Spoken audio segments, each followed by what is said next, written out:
So what happens in world is when you get to the stage of thinking that अभी कुछ नहीं करेंगे बस retirement is what you want to do, that's when you realize retirement is something that is not easy, you know.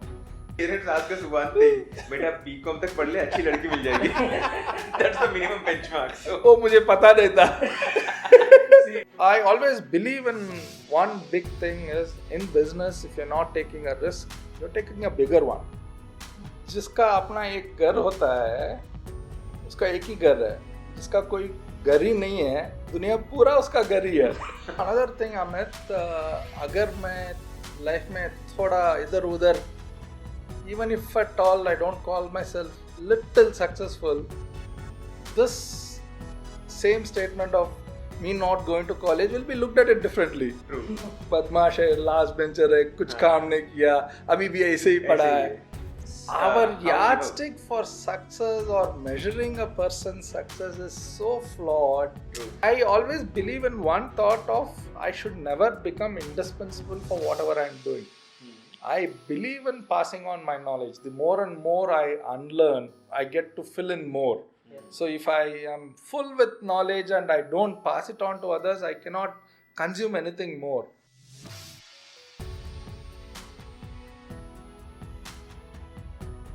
Hello दोस्तों, स्वागत है आपका tough story में. एक ऐसा पॉडकास्ट शो जहां पर हम मिलते हैं लीडर्स, प्रोफेशनल्स और उन लोगों से जो अपनी लाइफ में काफी इंटरेस्टिंग जर्नी और एक्सपीरियंस के साथ हमें इंटरेस्टिंग स्टोरीज भी शेयर करते हैं. आज के शो में हमारे साथ है मिस्टर सिद्धार्थ दुरैराजन, जो एक सक्सेसफुल इलेक्ट्रिक ट्रैक्टर कंपनी को लीड कर चुके हैं और अब हाईलीनर नाम की कंपनी का हिस्सा है जो लो एनर्जी न्यूक्लियर रिएक्शंस पर काम कर रही है.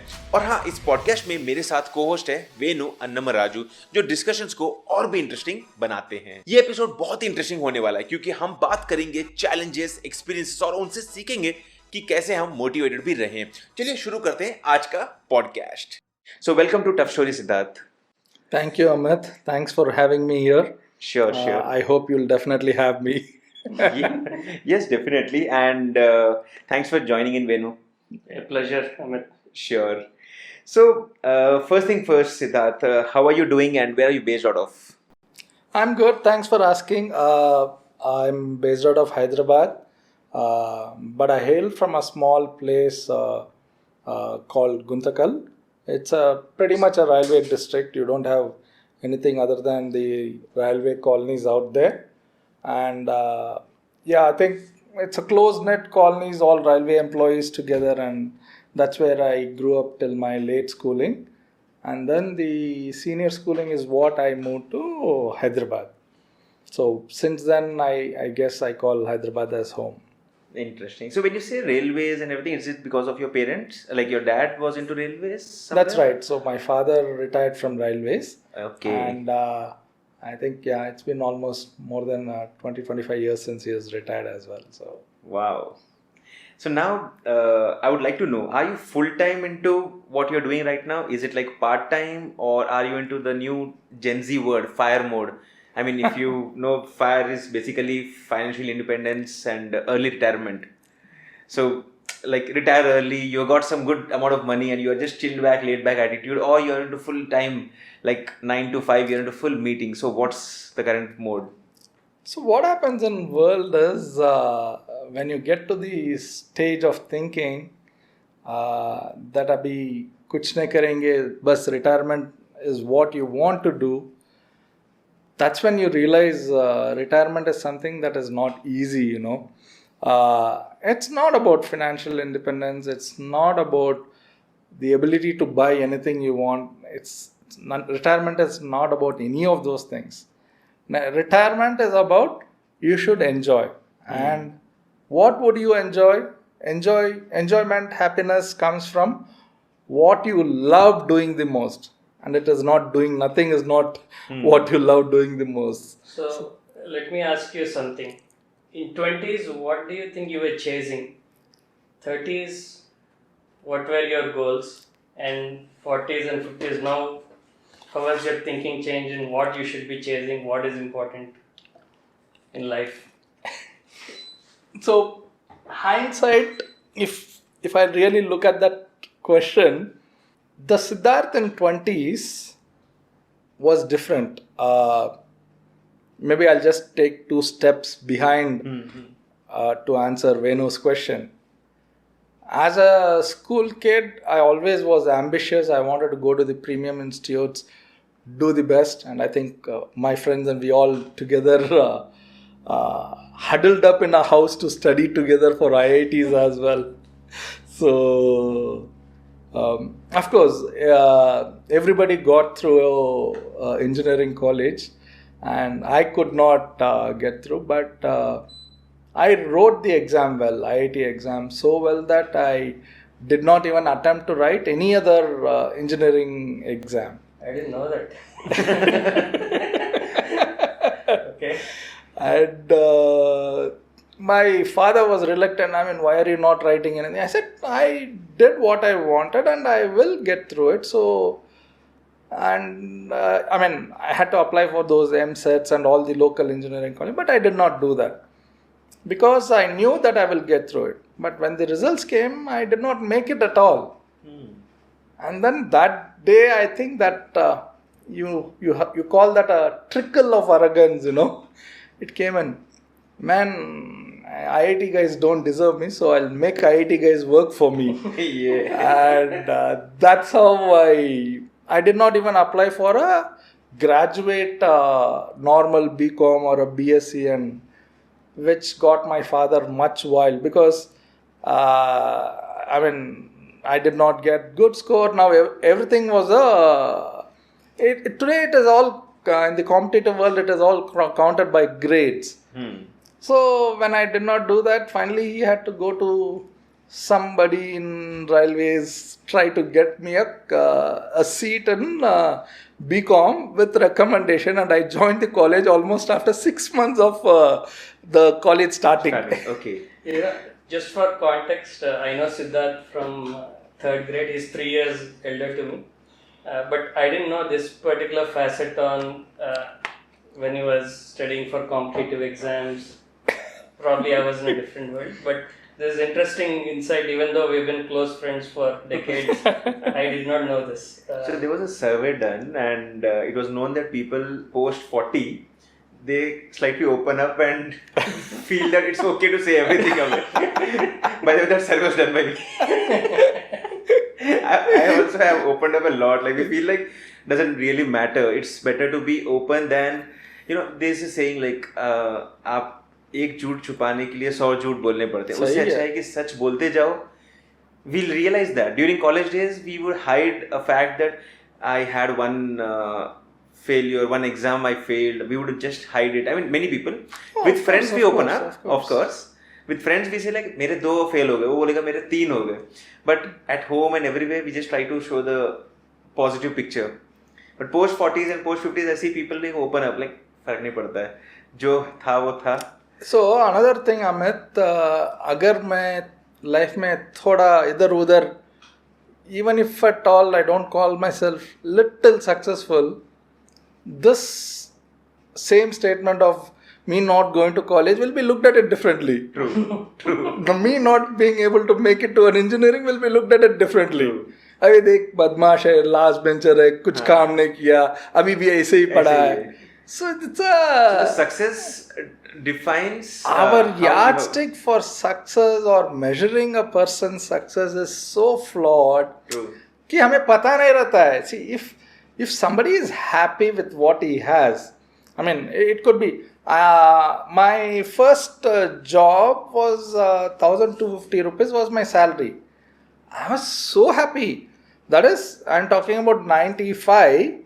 And 1,250 rupees में पूरा 300 the literally typical rations and the house rent, everything, and I still had 350 left out with me, 900 spent, and that was a lot of money for me. True. Was this the In Trichy yeah. newspaper stint? Okay. Just before that. So I used to I used to feel That's proud. probably his second stint after first job at that computer company. What was that? Cold computers. That was the first job. Yes. And I was like, oh. Cold computing. Cold computers. I was selling 360s and 286 boxes those days, computer boxes. Wow. It was a fun time actually. I loved assembling computers those days. I mean, I'm late to you. I mean, the whole cycle. I remember in 2000 when we had to assemble a PC. It was so fun, like, trying to understand how much RAM do you need and all the stuff. Yeah. So I was going through your profile and definitely I searched about cold computers.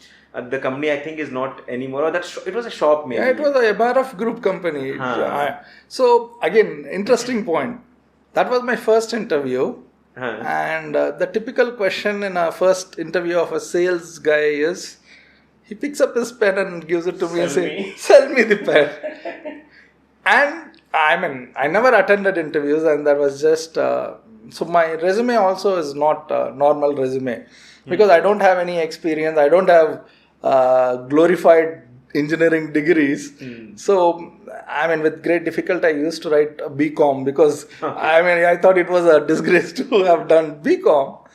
You're not met Gujaratis then. We happily proudly say that because our parents ask us one thing. Beta BCom tak padh le, achhi ladki mil jayegi. That's the minimum benchmark. So. Oh, mujhe pata nahi tha.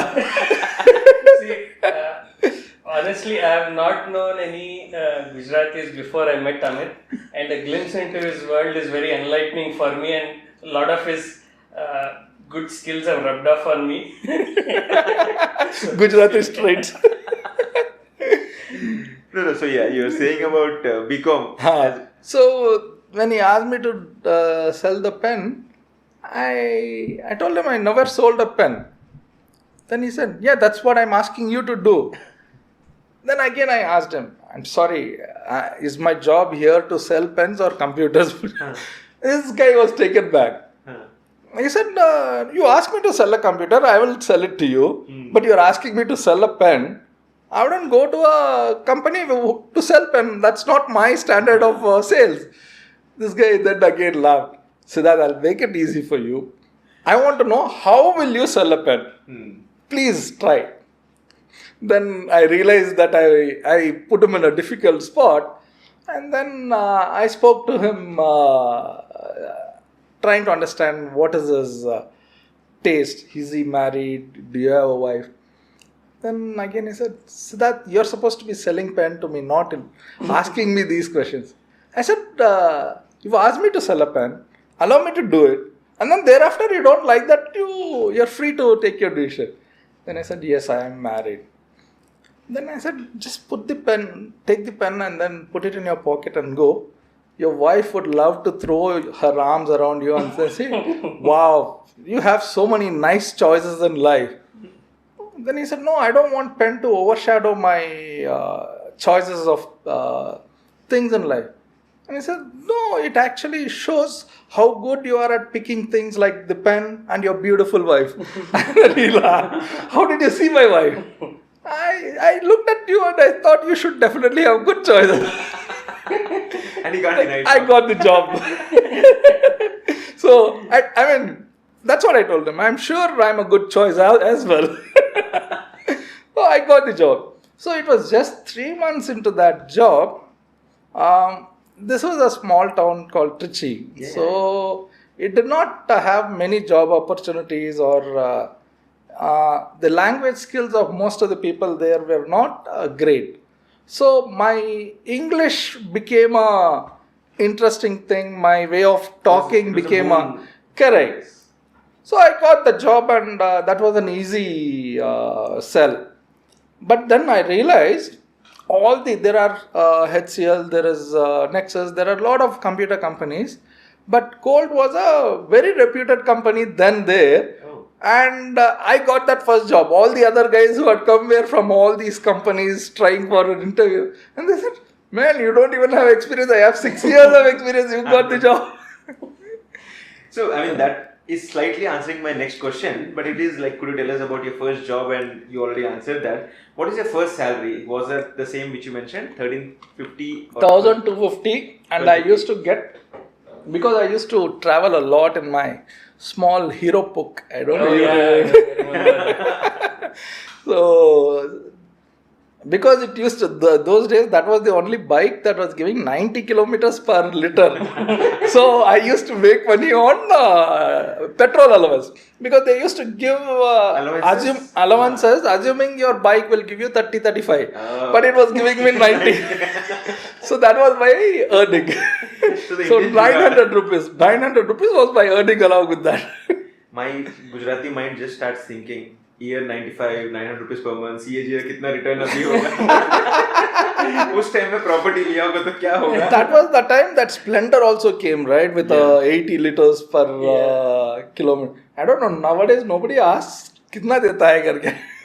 But I think Hero Book was gearless or something. Right? It had 3 gears, but Vaguely, it was the it had only gears. bike which had gear and a kickstarter. I remember about Hero Luna or something. Luna triple play. It was more of a cycle and bike. Yeah. पहले My cycling brother used pedal to drive Luna. Because I started off with a kinetic Honda. Oh, okay. तो तुम्हारा बड़ा level है sir. बड़ा level है, मतलब मेरे पापा का kinetic Honda था and I was driving it. And We used to dream about kinetic Hondas. Oh, yeah, correct. It was like 10 years things changed, right? And now in this generation, no one even cares about the regular, what is it, Activa or even gearless vehicles. Nobody talks They about directly it. talk about four-wheelers. Four-wheelers, yeah. I mean, that's a trend. We had we are from a different generation maybe. Yeah, you could say that. So, I was going through your LinkedIn and I noticed a lot of transition between different diverse fields, and you have been motivated into venturing into different areas. Like, when you started with cold computers, I understand it was more of a hardware company. I mean, those days it was all hardware. Correct. From computers, you shifted, and when I see you spend a good amount of time into electric tractors, and now you are doing nuclear fusions, and I don't understand. Venu is an expert in that area in asking the specific question, but now you are creating some reactors on the table. So यहाँ से वहाँ मतलब how has been this journey, and why has this change come into this life? जिसका अपना एक घर होता है, उसका एक ही घर है. जिसका कोई घर ही नहीं है, दुनिया पूरा उसका घर ही है. So the logic applies to me as well. So if I had a skill, say if I had done an engineering, or if I had some specific skills saying, okay, I'm an electronics engineer, probably I would have just been into one field. Because mera karke there is no skill, I am not conditioned, so I can do anything. And that's what is my biggest strength, I would say. Or you can say the other way around, because I kind of connect with that. I also understand, because I am also not into one area. So we can say we are not like masters into one area. We are slightly trying to get into all the areas. क्योंकि हम एक जगह बैठ ही नहीं पाते हैं. और I agree, like my brother is a dentist. He can't go and say, अब मेरे को मूड नहीं हो रहा है, मैं स्किन केयर करूँगा. You can't. You have to be a dentist, bro. Exactly. So what I think is, when you look at business models, it transcends a particular domain. You have to figure out what it takes for a business to succeed, and engineering or domain expertise is something you pick up when you jump into the pond, and then you try to sink or swim. My sense is you are an engineer by heart, and you've always been that. You went into mechanical domain without a degree, but you are able to speak to different people, experts in the industry, and carry on with ease, at least because I personally know you. So I feel engineering degree is one thing, but learning is completely different thing. So you have learnt in a different way. So I'll add a different perspective to what you just said. So there used to be a poster in my house which my brother always had in his bookshelf. This thing, it said, "They can conquer who believe they can." And there were 2 words written down below. I can. And that was so powerful. Those just 2 words. The moment you start your day with I can, everything changes, you know. That was my attitude all along. And I always believed that I can comes from a person who's fundamentally into sales. When I say sales, if you have to sell something as simple as the pen to a space application, to a nuclear fusion or anything, you will not have the conviction to sell as long as you don't know the subject. So I'm fundamentally a sales guy by heart. I mean, be it selling a pen, a nuclear reactor, or selling my personality to my wife as a best choice. It is a sales guy, How right? is that working out? It works out with most of the wives. My wife still stays anyway. So, primarily, that attitude has to be there. If you are a sales guy, then you will get those things imbibed into you. So, say I wanted to build an electric tractor. My mind was occupied on how do I sell the electric tractor, and to sell the electric tractor, I needed to know their problems. Because it's a very simple way to sell is understand the problem statement and give the solution. Sales is done.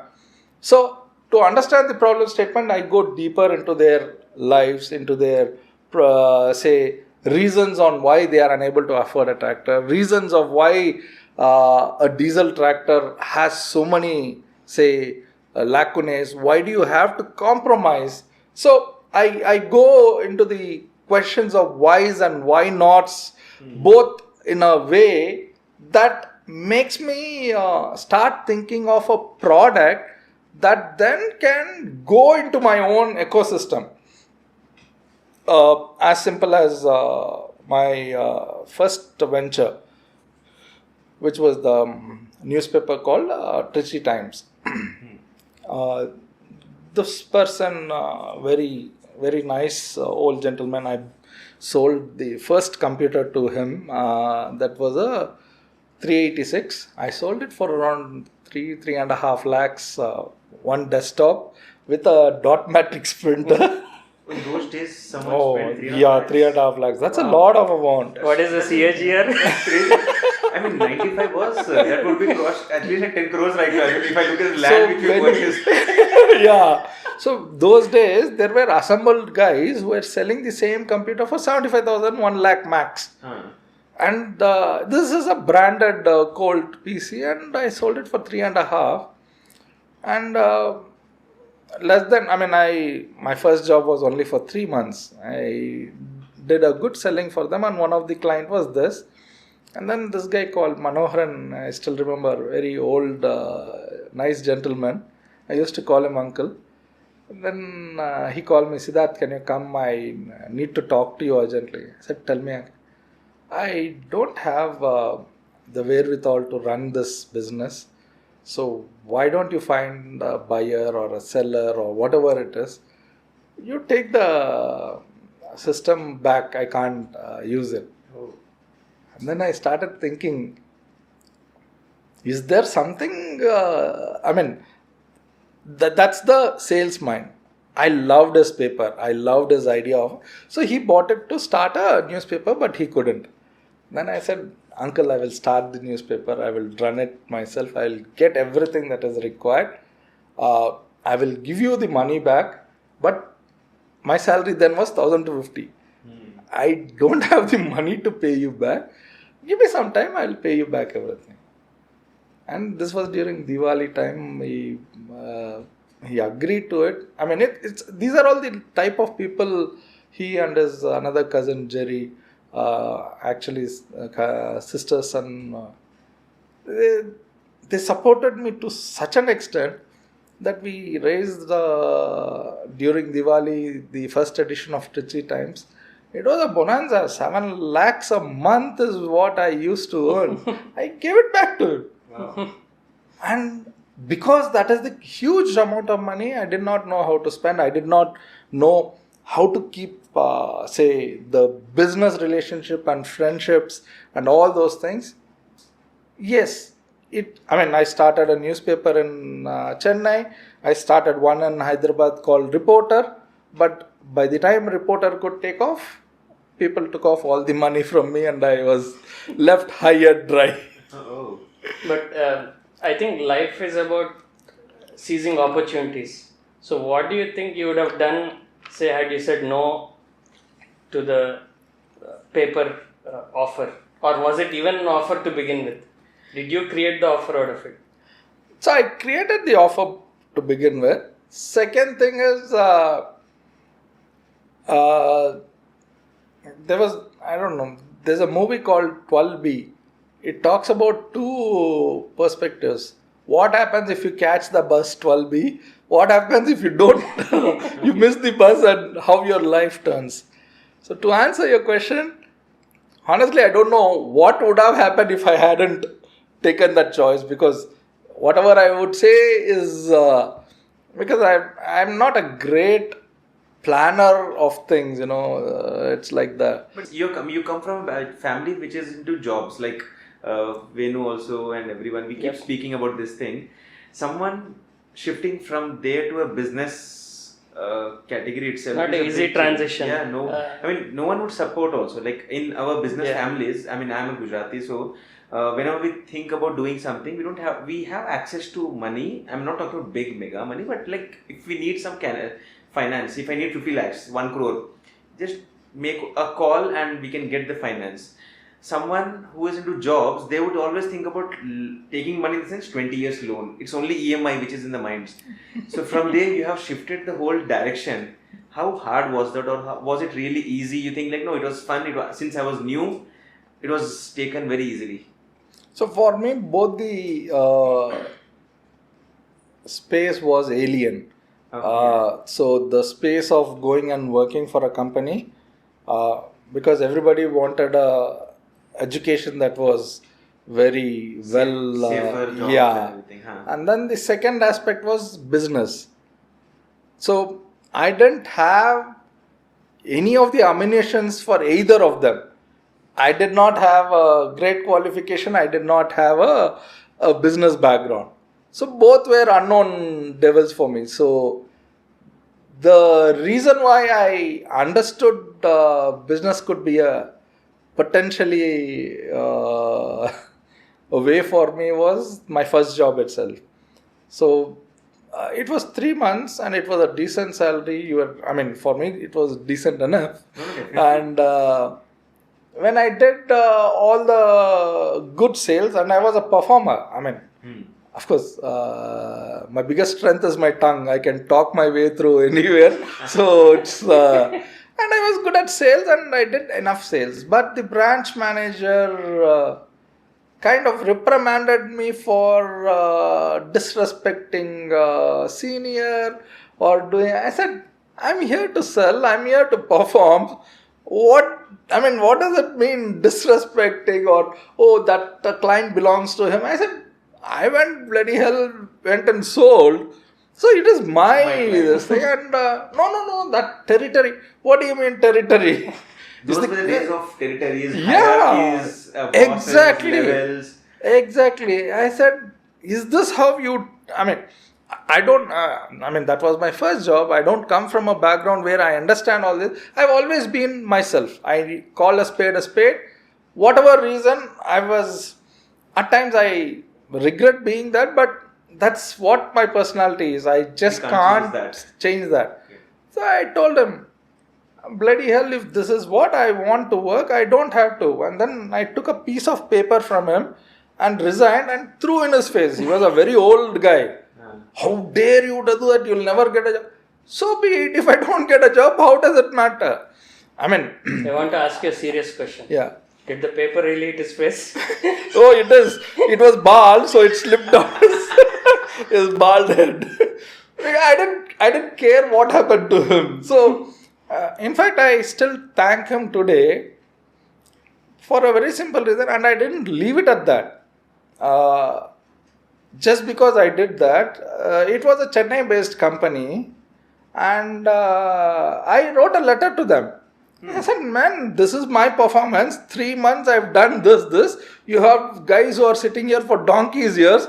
I've equaled their performance in 3 months, and this is how you treat.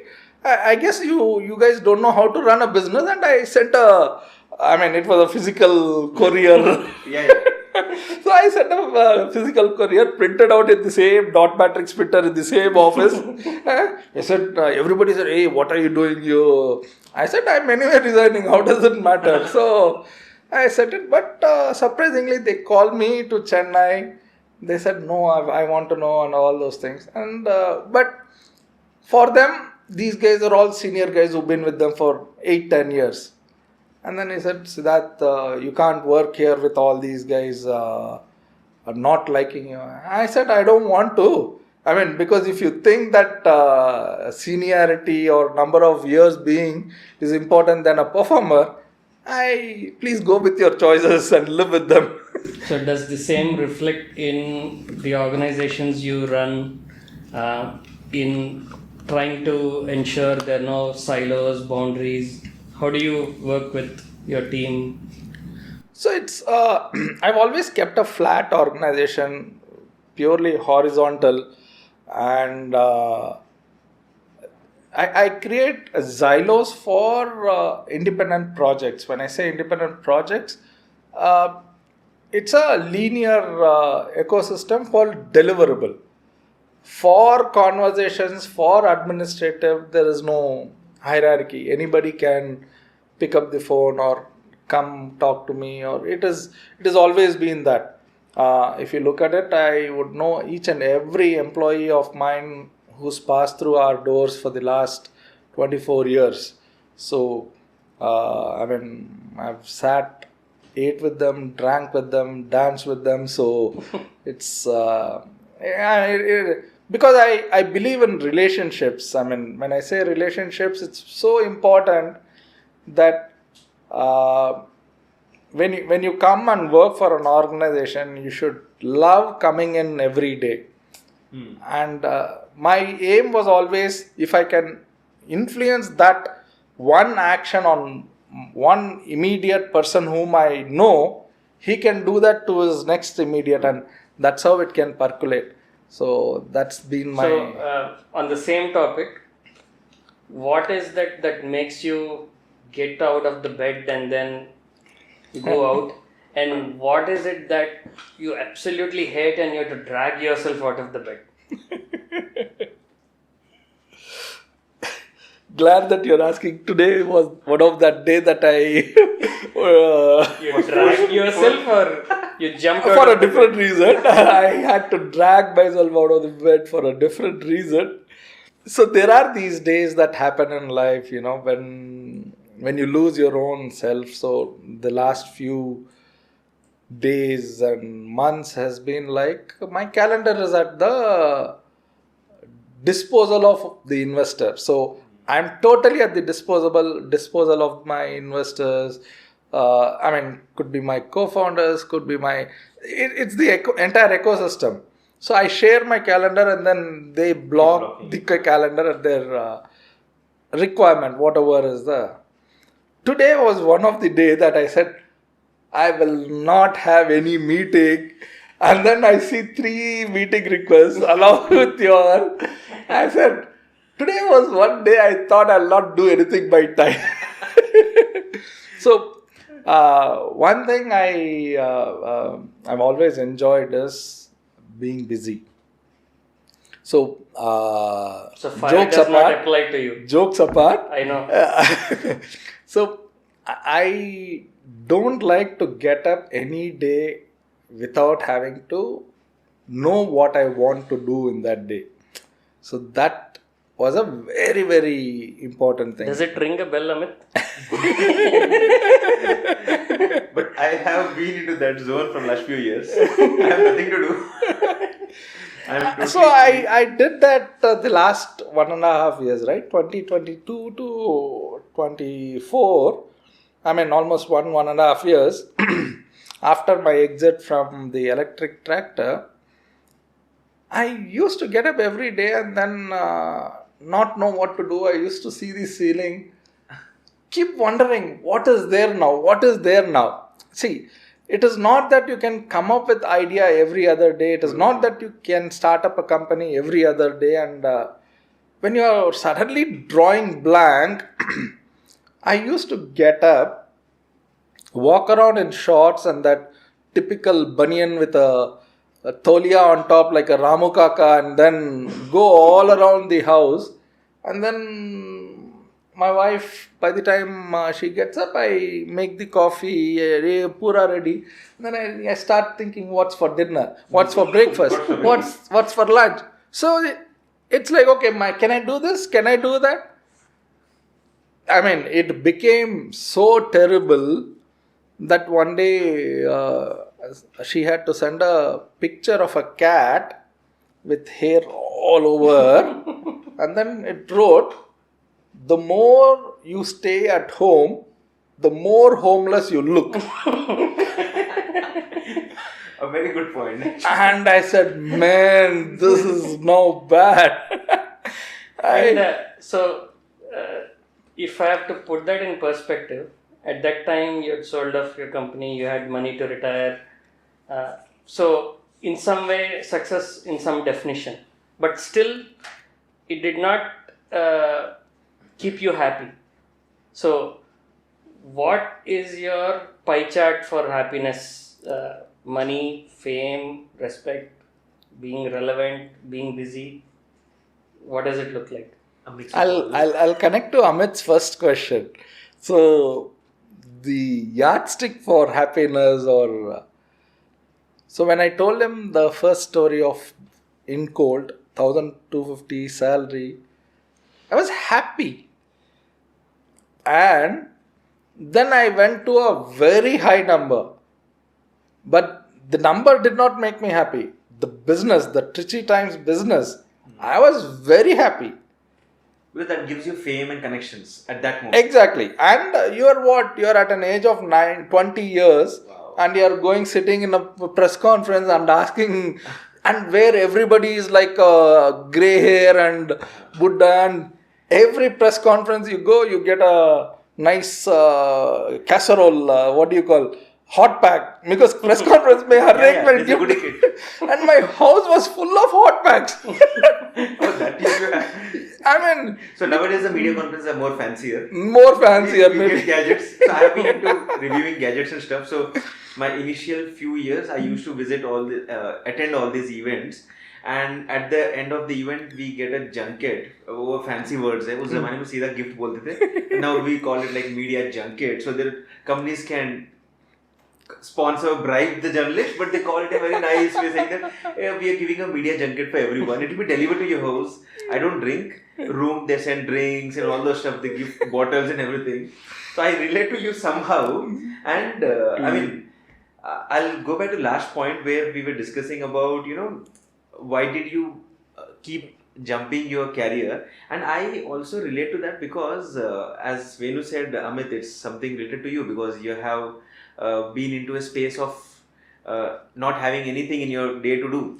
That's not often by choice. It's something which is put on us. So like where I was doing good. The problem with business is like an IT job or a job is always in a linear motion. It goes like this, slow and steady. Jobs are like this. We have a nice space making money, but we are losing something else. We are losing family time. We are losing good family setup. When you are in a good career mode. When you are down, then you have family. You have some savings, but your mind is gone away. आपके पास option ही नहीं है मैं करूँ क्या? I don't. And since you have seen example of your 3G times at this top, you can't just start off again something from brand new because now you have to move something a next level. Next level. It's not by wantedly नहीं चाहिए होता है. Businessman को ऐसा force किया जाता है because the circles expect. You are an outlier. How can you take a step back and say that नहीं अभी मैं ना छोटा सा एक coffee shop खोल के बैठ जाऊँगा. People make questions. What happened, boss? You were doing so good. How can you come down? It's often not by choice. Most of the businessmen are pushed by the whole world to do something So is it like a open air jail for tech jobs, etc.? We talk about golden handcuffs. Yes. So is this an open air jail where you still have to? Yes, and yet the businessmen don't acknowledge it, or the people who are into business and they don't acknowledge it because it would look like a weakness. Businessmen always have to look like सब हो जाएगा, हम कर लेंगे, हम as he mentioned the two words, as he mentioned the two words initially, I can. That also has to be put out in the world, showing that I can. Like the IT boys will always say, yes sir. They have two words also. Yes sir, वरना job जाएगा. Yes, no, we don't say that. We said absolutely. We usually say absolutely. You have come down to one word. So I don't know how has your journey been, but I have felt that in business we always be under pressure to do something bigger. कुछ नया करना है, लेकिन हम पुराने वाले से बहुत छोटा करेंगे. Even though we'll be happy in that. So for example, I would be happy to grow a few mango trees and live happily around it. But then my social circles, my relatives, भाई आप इतना बड़ा काम कर रहे थे, real estate कर रहे थे, ये कर क्या आम उगा रहे हो? And then because of social pressure, you'll be like, that's for fun. But actually, you might be happy there. But you eventually have to do this. Do this as well. For the whole society. So were you in an open air jail those 1.5 years? Or the last trying to figure out. Or the last whole life, like. See, I don't know. I'll tell you a very interesting thing, but I guess this will also hit most of your viewers as well. These are some of those things that are never known in the world outside. So during my last journey as an entrepreneur in Celestial, we built one of the most beautiful electric tractor, and I think there are pictures on the web, and we'll add that. Yeah, pictures of Celestial. So you'll see that there is so much of passion that has been poured into it. So we were actually 4 co-founders when we started off, but the other 2 co-founders were more like the drag on to us on unable to make this work.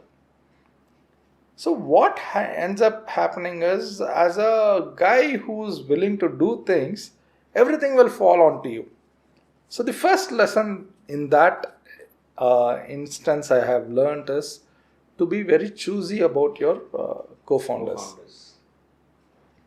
So the second ploy is, the world doesn't forgive easily. And though the co-founders could have been your friends and this, but when you realize that they are not going to help you on the journey, you ask them to step away. Maybe they politely step away, but there's a grudge, or there's too much of because everybody has a bloated ego in all direction, and there is no sense of morality, there is no sense of logic, no sense of righteousness, no empathy also when it comes to money. I know. Trust me. I know.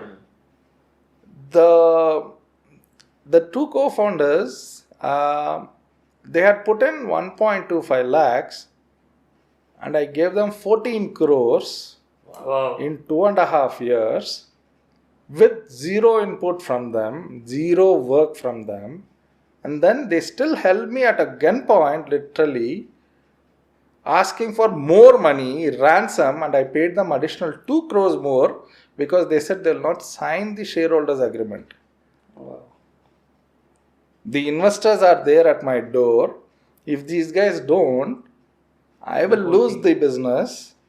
So were they known to you as friends before they joined the business venture? Yes, that's what I'm saying. They were known to me as friends. Trust me, it's a very powerful statement to say. They made me lick the floor. Wow. They made me lick the floor. The days to cry. I mean, nobody can. I mean, people will know outside, well, oh man, this guy sold his company for $35 million. But I mean, those journeys you just can't believe, I used to have blood clots all my body. The blood pressures was high. I mean, because it's all about trying to make it work. And can you believe that your people who are supposed to be close, and it's not that they're losing anything. They want it back at me. So it's a very, very important lessons learned. Have a document that ensures that you are protected. I mean, you can be a good friend. Bad that we have to go through this space of writing documents and stuff. Most of the things we trust them and we go with verbal agreements, but eventually money brings power, money brings all the problems. While it's also a solution, money brings so many problems. Oh yeah. And is it also lack of clarity, you think, where because things are verbal, maybe there is lack of clarity? No, it's the other way around. I trust my friends, but I trust more in the document as well. So you have to have that. I will trust my document first, because that's what has hindered me, saying that because of the trust in the friendship more, my documents were very scarce. So now they have a chance to hit back at me, right? We wouldn't put a strong document when it's friends involved, right? We say it's like, always चलता है कर लेंगे हम लोग देख लेंगे, and then when there's never a good time. There's never a good time to bring that documentation. Correct. When success comes in, everything, color of money is truly different. It shows the true color of people. The same money shows you colors of people actually. Yeah. I mean, हमारे में हिंदी में गुजराती में कहावत है, जो करता है वो ही मरता है. Correct. So, like, if there's a group discussion also, the person who goes and speaks out, he's the one who will face the consequences. All these guys, buggers who are behind, they won't do anything. Everyone says, oh, this guy is on the forefront, he's getting all the mileage, he's getting on the media. But you don't know, he's not able to get, he's having sleepless nights. Tension ये ले रहा है, पीछे वाले आराम से, like, I'm not talking about you or your friend, I don't know anything about your business, but I'm just saying, because I have, like Venu knows, I never go into partnership with anyone. I say, I'll do 1 lakh rupee business a year instead of thinking about 1 crore with 10 people and taking worry of 9 people behind me, because I am sure वो yes पहले बोलेंगे, बाद में कोई नहीं आने वाला, और गाली जब पड़ेगी तो मुझे ही पड़ेगी. I have to go through everything. Income tax notices will come on my name, exactly, not on their names. I have been there. Exactly. And 10 people, accountability is diluted, right?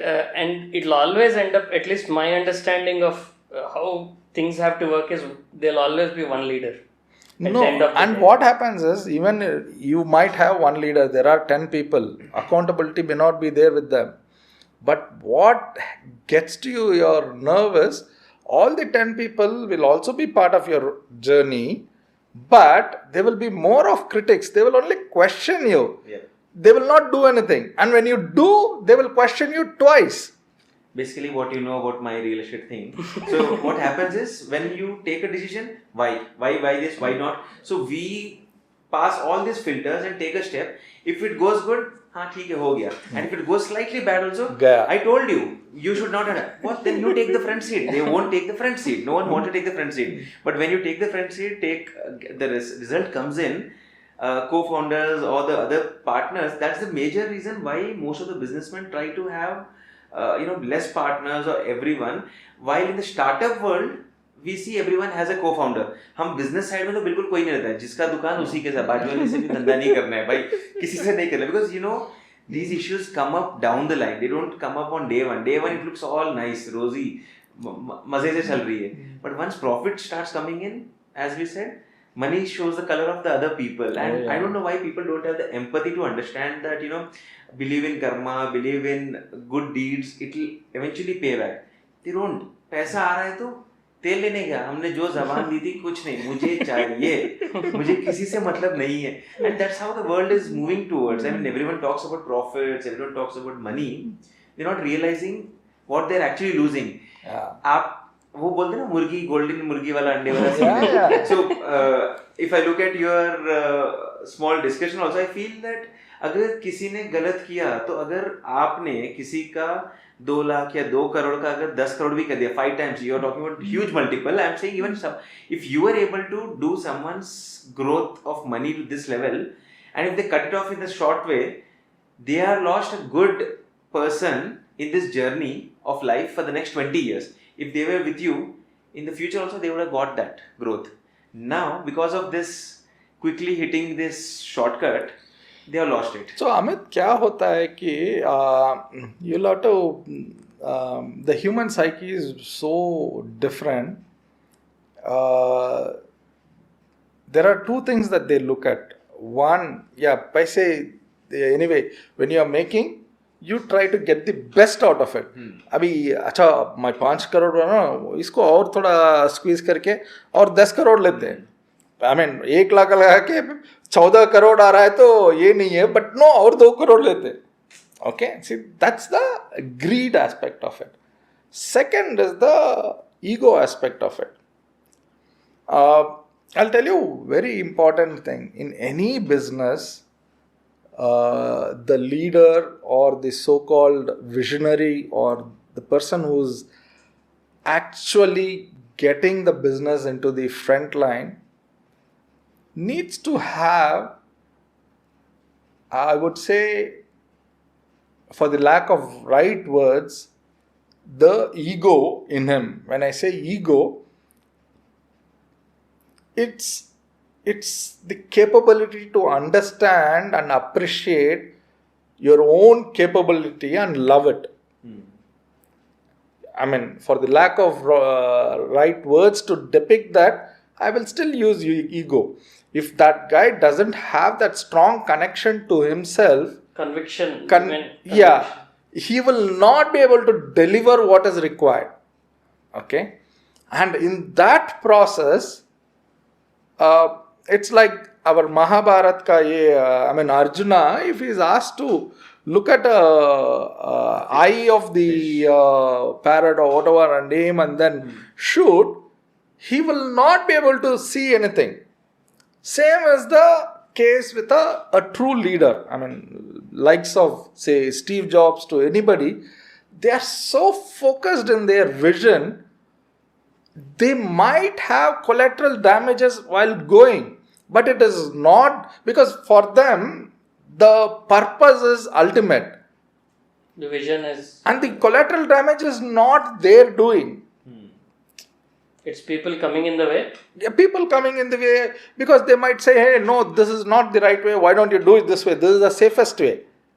If it was a requirement of a CEO or if it is a requirement of a leader to take a safest way, he will not be a leader in the first place. So, I always believe in one big thing is, in business, if you're not taking a risk, you're taking a bigger one. So, it just can't have if I were to follow a SOP saying that I do this and I'll become successful, then everybody would have, because we are good at following SOPs. True leaders are the ones who don't have any SOP to look for. Right. You look at my journey, the engineering design company, number 1 in the world, 24 years of journey, still nobody to compete. And I'm not a mechanical engineer and barely a commerce graduate. It is possible and it is there. Now, electric tractor, yes, first electric tractor in the world. Nobody has done it. Nobody has a precedence of doing it. Yes, and I'm there. Again, if I had followed the convention, I wouldn't have built it, because everybody said, oh, tractor is impossible. Electric tractor is definitely impossible. And now we are talking about nuclear fusion. I mean, my partners are touchwood. I have lovely partners so far. Dr. Prahlad Rao, Dr. Varaprasad and Ram Seshan. It's an amazing team. I mean, the youngest one is at 77 years and the oldest one is at 25 years. So, so let me ask you a question of business and domain. So you spoke about a leader being a visionary and being very focused. The domain aspect is, let's take HYLENR, for example, low energy, HYLENR, where you have experts in the field for 20-30 years who may feel a certain way is not possible and may have a lot of expertise, which also gives ego in some respect. So how do you balance people who are domain experts? How do you get them into embracing your vision? So there's so anything that I do has one important perspective. First is primary understanding of the technology. And I always believe when I look at a technology, what got you here doesn't mean that it will get you there. So यहाँ तक वो लेके आए, बस that is known for them. Maybe they would have done 11, 12 years of research in it. But it just takes me 1 year to understand. So it doesn't mean that I have to still go to that entire 11 years of journey with them. So all their knowledge of 11 years is now my knowledge in that, say, last 1 year of my association with them. Now, most of my peer group here, they are all conditioned with their, say, 11 years of experience, their education background and their ability. So that's what got them till here. But now I have zero conditioning. I have pure knowledge. Yeah. I have pure understanding of what is happening. My ability to tweak this and then take it from here to a higher level is more scientific, more say intrusive in the method of deciphering things. Because of their conditioning, they cannot, they are in a silo of knowledge. There is a motto in my LinkedIn profile, which I believe in. Often the burden of experience can sometimes be a burden because it conditions you to believe that, okay, these are possible, these are not possible. But sometimes it takes someone from outside to question, hey, why is this not possible? And maybe that is the complementary aspect you bring to domain experts as a part of your business ventures. That's my guess. So today I'm able to talk to the world peer groups in low energy nuclear reactions, while honestly I did not know the difference of a neutron, electron, proton and all those things. But today I can understand, I can articulate and I can talk sensibly enough for them to understand, wow, maybe this guy is also from an IIT, but I know all the other guys are. So this guy is qualified to be an IITian without having the degree of an IIT, is what I would say. Thanks for keeping my morale up. So talking about the whole nuclear thing, can you give me a 1 minute snapshot of what you do there? Because I'm trying to still understand, and I'm not even close to about talking about IIT for myself. So I'm like, if you have to tell me, don't sell me a pen, but tell me what is the HYLENR, and also what is high? High is like high, or what Venu told me it was Hyderabad. I am guessing. That's my guess. See, I'll start with the name itself. The first name that we choose was NUCLENR. That is NUCLENR. Okay. Oh, I remember the web. And if you look at the logo, there is Padmasan with a yoga mudra. Like that, huh? Yes. The Padmasan is the symbol of infinity. And the central, this thing is the dumbbell shape of the reactor that we built. It's a side angle. Okay. And of course, the head is the center of energy. So that's how it was done. And again, NUCLENR means you break them down as 3 different parts. NU for new, CLE for clean, ENR for energy. So new clean energy. Oh my god. But the government saw it as nuclear. It looked like nuclear for them, and then they rejected the name. They said it sounds like nuclear, looks like nuclear, we will reject. Government rejected the trademark. ROC and Registrar of Companies. Do they even care about the name? Yes. Yeah, I think they do. I have the domain, there is no name equivalent, everything is right for me, but they But why does rejected. even government have a problem with something having a name of nuclear? Like, there are many companies who have nuclear names in that, right? I mean, So probably it will. So only now the recent government initiative has opened up nuclear for all private and public partnership. So when I had registered, it was not open yet. So then we had to give a name quickly because it was going back and forth. Then what I did is LENR is Lenar, and then one of my co-founder Prahlad Rao said, remove that N and then we are using hydrogen for this. Put HY HYLENR. But you can also sell it as Hyderabad letter. Hyderabad Hyderabad biryani. So my next question was around that way. Have you encountered any significant challenges related to government policies or taxes or anything as such, or regulatory issues? And now you say Indian government already had issue with nuclear kind of thing. So what do you think about like internationally? Is there any kind of issue, or it's taken in as a positive way? As of now, the world does not have any regulations in nuclear because nobody has done anything in it. Whatever the large nuclear research is going on, that is all governments are involved in it. So most of them. And wherever the startups are involved, they are just registered because they have not really done any nuclear fission or fusion. That no country or no company has ever attempted it.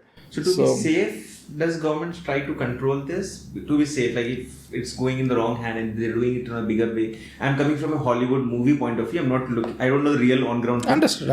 When I see at movies, it's all nuclear means a bigger bomb and stuff like that. So. Correct. So the biggest difference is everybody is trying for fission or fusion, and in both the process they are using radioisotopes, radioactive elements. It could be thorium, plutonium based, or uranium based, enriched uranium. All of them are radioactive materials. So regulation automatically kicks in there in correct, access to the material. Correct. But we are not using any of them. We are only using hydrogen. Hydrogen, and we are not even using deuterium. We are only using hydrogen is something. I'm just trying to connect the dots. I have no idea on this domain specifically. What Nitin Gadkari ji has announced, some hydrogen-based vehicles. Is that all something similar? So the next future, which most of the world is predicting, is hydrogen-based vehicles. I recall you have also ventured into that. Correct. When we were doing the tractor, we did a hybrid, which was a hydrogen fuel cell based engine. We were on the cusp of delivering it along with ARI, but yeah, we exited the tractor business. Okay. Otherwise, that was on the roadmap for us. So HYLENR is primarily based on hydrogen. So I was about to explain that. Yeah. As simple as this size is my device. Oh, okay. And yeah, it's a tabletop. In fact, I generally carry it in my backpack. I did not get my backpack today, otherwise it would have been here. It's as simple as a cylindrical device like this. You have an electrical input like this, which goes and connects to an electric point. 100 watts of energy is given into it. You have nickel mesh with palladium coating inside, and you infuse hydrogen from here, few milligrams. Okay. It's very safe. Very few milligrams. Milligrams will have 10 to the power 18 hydrogen molecules. Then you infuse them and seal the entire device. Plug it in. 100 watts electricity comes in, and it generates 150 watts of heat. Okay. So typically by any of the thermodynamics law, you will get with 100 watts input, you'll get maximum 80 watts 70 as or 80. I think our geyser is probably 70 watts. 70 watts or Here you're burning the energy, here you're expanding it. I mean, you're generating excess. Amplifying or generating excess heat. And how much is it in real terms, like net to net after The cost 50% is the excess heat that we are generating. So I know how your brain is thinking. मैं अगर घर में लगाऊंगा तो कितना electricity bill save करूंगा? So give us an example. So let us talk about your typical geyser. So if your geyser is a say 1000 watt geyser, the same performance of temperature or the heat of water can be done by 50% of it. You give 500 watts, your geyser will work the way it was working at 1000 watts. So that is 50% reduction in your power consumption. Okay. And now you go to the kitchen, you have the induction stove, your OTGs roughly take around 2000 watts. Now that will work under wherever there is a heat application, your iron box. So if your entire house is consuming 5 kilowatt, out of which say 40, only 40 or maybe 30% is non-heat applications. So almost 70% means almost 3 to 4 kilowatts is a direct heat application. You can actually reduce that 4 kilowatt to 2 kilowatt. So is the whole product lineup for residential purpose or is it like for commercial? Right now we are not looking at the residential purpose because we are generating heat, we are producing heat. And the first low-hanging fruit for us is space. For a very simple reason, space has around, the ambient temperature in space is minus 150, minus 100 degrees centigrade. So none of the electronics or control systems work at that. So major part of the electricity that is generated in a battery, in a satellite or in a rover machine is all used to warm up the electronics to 5 degrees. Anything goes below 5 degrees, they'll freeze up. That's how our lunar rover Chandrayaan mission did not go beyond 14 days because it was a lunar night. Yeah. No electricity generated and it froze. If my device was there, that lunar night would have gone to another 14 days and then sun would have come back and it would have powered the lunar night and again it will.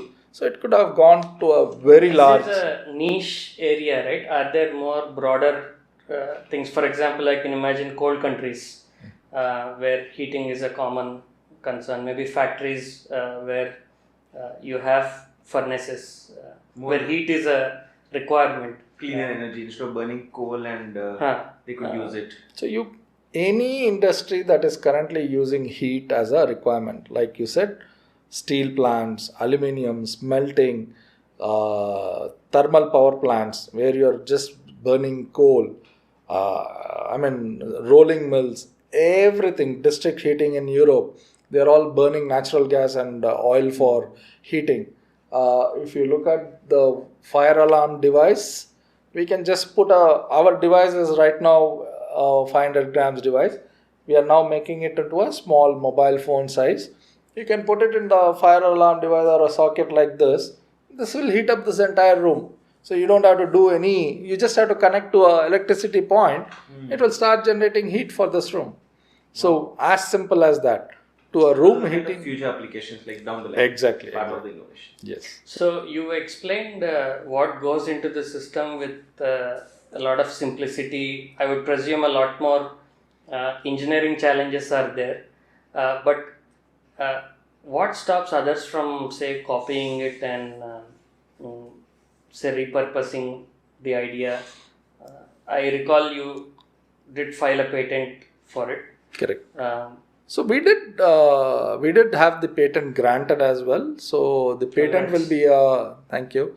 Patent will be a deterrent in any way. The second is when you break open our reactor, you will not be able to find anything in it.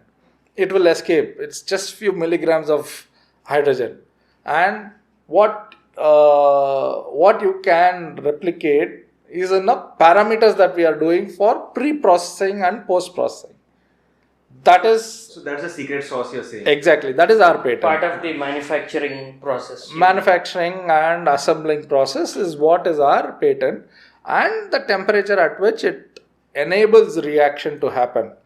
So, which I'm sure people are trying to figure it out. They will get somewhere. They will also have that serendipity moments. But I guess it's okay. I mean, it's for the betterment of the world.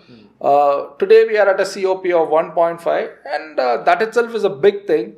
We would want to increase the COP to 3, 4, 5. So I'm sure For the users, for the audience here, what is COP? Output coefficient of performance. So 100 watts inside. CAGR. मेरे mind में 50% आ रहा था, अभी 200% CAGR equivalent to CAGR. Gujarati गाड़ी calculation की कितना return आएगा 50% दिखा दिया मुझे 50% ROI already.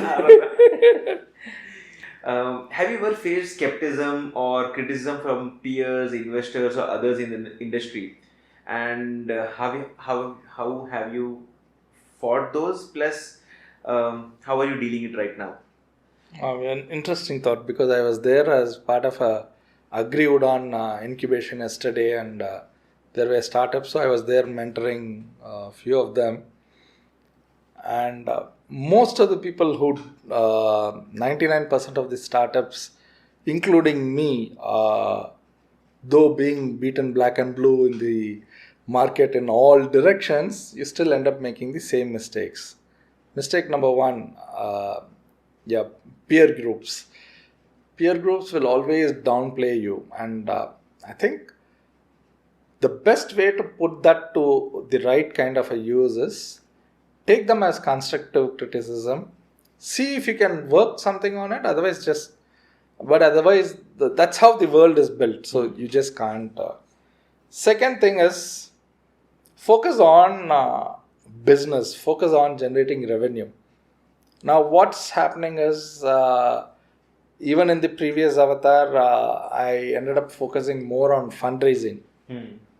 So the more and more you run behind, there are, I can't name the companies, but there are so many venture capitals who have taken us to the stage of due diligence, this, that, got all those things done, but they just rejected us for no reason. That is, I mean, if they had the empathy and if they had the morality, they should have said no for a reason that they are saying no after 6 months, which was same. Yeah. I mean, if this was the reason you had to say, you were aware of that reason on day one, you could have said no and you could have spared me this 6 months of time. So what's your advice to avoid that path or short circuit that path? You have to be blunt with all the VCs and the PEs of the world, because they are also handling other people's money. Very few of them are putting their own money. So when they are putting their own money, they will not want to play around with the other guy who's really making a living by trying to start something, right? But sometimes the VCs don't really do it with the right intention, because they come for stealing your ideas also. They want to just try to understand the whole process, and then they know they have some teams. I mean, your business is quite unique, so it's not easy to replicate. But I have seen many startup guys who keep telling me that, have been approached by a lot of VCs. They do a lot of meetings, they understand everything, and they kind of replicate it with their own set of companies. So this exactly happened to me in my previous venture when we were with Celestial.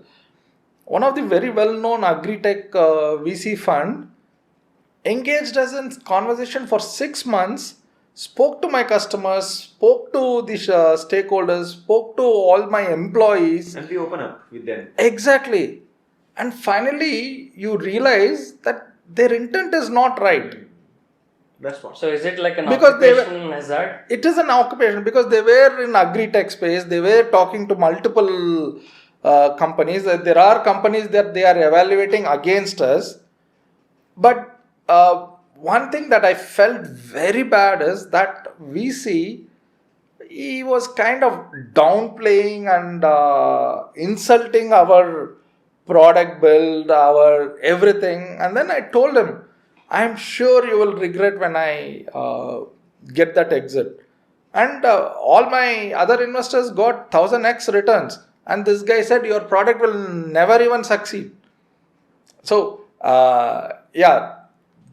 keeping that aside, I would say be firm with the VCs, because tomorrow when you start generating revenue, they will anyway come and get to you. So focus more on generating revenue, and be very curt with VCs. It's really. Do you see a lot of startups that you're mentoring in that mode where they think about generating revenue, or are they usually focused on fundraising because the idea needs money to begin with? Of course, fundraising is a necessary evil in this entire process. But what happens is the time that I allot, so it is 20% for fundraising, 80% for business development. That is critical. But that is your initial stage. I mean, I get your point. Without VC funding, you can just run, but you can't fly. But the moment you start flying with the VC funding, they'll only cut your wings. They'll take away your freedom. They'll take away your decisions. They'll come into your space and say, like you were saying, now my calendar is blocked by them, because they own your time now. They will ask you to get more revenue by hook or crook. So now, while your way of working out something would have taken few months, you have to get it delivered in 2 months because there are other guys who want the results. So isn't that like a vicious cycle? It's a very vicious circle. So which is where I realized the solution to it. I've always, now I've done multiple companies. I find a champion, I invest into that champion, I give him that leeway that is required as an angel fund, and then I allow him to run the journey. So that starts generating revenue, and then thereafter the VC coming in becomes easier. So once you know how to sell, when I say you have an idea, take that idea to prototype, conceptualization, start selling that idea. Your first believers should be your customers. I don't want your first believer to be a VC. But wouldn't that need that's some a fair point. Angel funding, that's good enough. You go with an angel, a guy who is willing to put his personal money, not somebody else's money onto the table. So you go with an angel. You propagate the interests of an angel. So the angels may not have the capability of say doing the due diligence or all. There might be a lot of. They will trust you. They will trust you. They will bet on you. Correct. They will bet on you, and they will bet on the idea that it will go to that stage. Even in my tractor, my first angel was my biggest win. He came and put in 1 crore when it was just a paper company. Of course, we gave him 40 times the return. Wow. So that's important. The initial faith is. It's always the risk reward, right? I mean, he took the highest risk. He's rewarded the most. Correct. Definitely. Yeah. But that also comes with the VC guys also who come at the later stage, because they also want a higher exit, and they know that to get a higher exit, they have to pressurize you. Most of the startups are looking for VC at a very early stage, and nowadays VCs are investing at angel stages. So that's where is my biggest. But then that's your experience for last 15-20 years in this circle, which is giving you this answer. What would you suggest to the younger generation if someone is going to start a new company right now and he says, okay, I'll also do something similar to an electric tractor or something similar? What would you suggest? Would you say go for prototype? Then that would need a huge amount of access to money. Like he needs to build a prototype, he needs to spend few lakhs, or nowadays the value of money is going down. It would go into few crores. So what do you think I built the tractor with? How much money do you think I built the electric tractor? Should be like a few tens of lakhs at least for the prototype. Maybe. I don't know. I mean, I'm presuming. I would assume. I don't have any idea. I would just say buy a tractor, remove the regular engine, and switch to the electric part. I don't know the technical. Whatever it is, to build a prototype, how much would could be 1 crore. Okay, so I built it at 12 lakhs. Wow. See, the question is, you have all the ecosystem. Today you talk about an incubation center, you have T-Hub, T-Works. You have all the ecosystem who's willing to give you the infrastructure at a very negligible throwaway price. Those days I didn't have all those things. Okay. So what you need today is an angel fund who will trust you at a paper stage, sufficient funding from an angel. You start with a crore, 2 crores, good enough for any idea to prototype to market. This fund is good enough. You just have a visibility of, say, I am building a product. Let us talk about, say, what do you call a vertical takeoff VTOL aircraft. Okay. It sounds expensive. It sounds fancy. Probably a 5 crore angel fund. You will have 101 guys willing to bet on that. As long as you have the idea, you spend your time sharpening the axe, you put in all your design product. It doesn't call much. It's your own time. You spend it, you create the design, and then you say, hey, this is what it is. I need, say, 5 crores to build this proto, and you have everything available. I mean, right from US, Europe, China. You just break down the bill of material, you'll get the best quality of products. So if you really look at the cost of say, let's talk about a small drone. The retail price is around 60,000, 70,000. If you're talking about it, there are small drones which are like 5,000, 7,000 also. So for a 60,000, if it is a retail price, for him to build it up, it would be less than 20,000, right? Right. So that's your cost of product build. But initial prototypes would be quite expensive, probably. Which is even need not be because instead of 20,000, it would probably be 2 lakhs.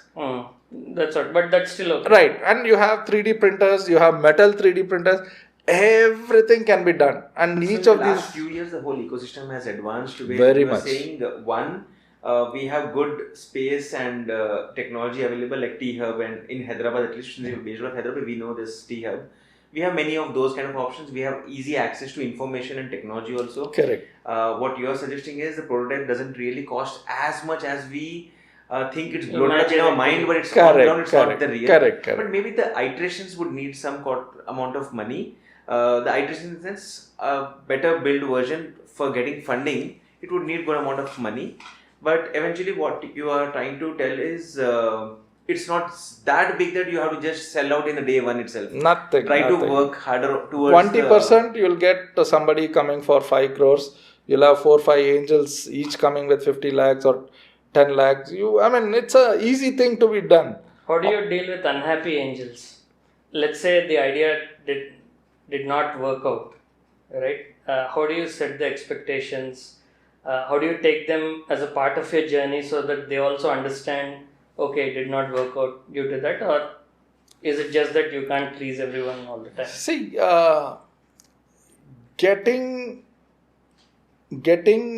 cross that line of signing that deal is very important. That is, you do everything that is required until that time. That is, you tell the angel, this is your plan, this is how we are doing. Get all the clarity there. But thereafter, it has to be your independent journey. If the angel was capable of, he can connect you, he can help you. But if you allow him to drive your business, trust me, you're not going to be successful. So you shouldn't be allowing him to be the driver's seat, is what you're saying. He can be on your companion seat, he can help you. He can be a guide, philosopher, whatever is. But the moment he starts guiding you, then you're no longer the guy who can make that work. Because the idea is yours, the plan is yours. Somebody is putting his money and then making you do what he wants, then it is a failure.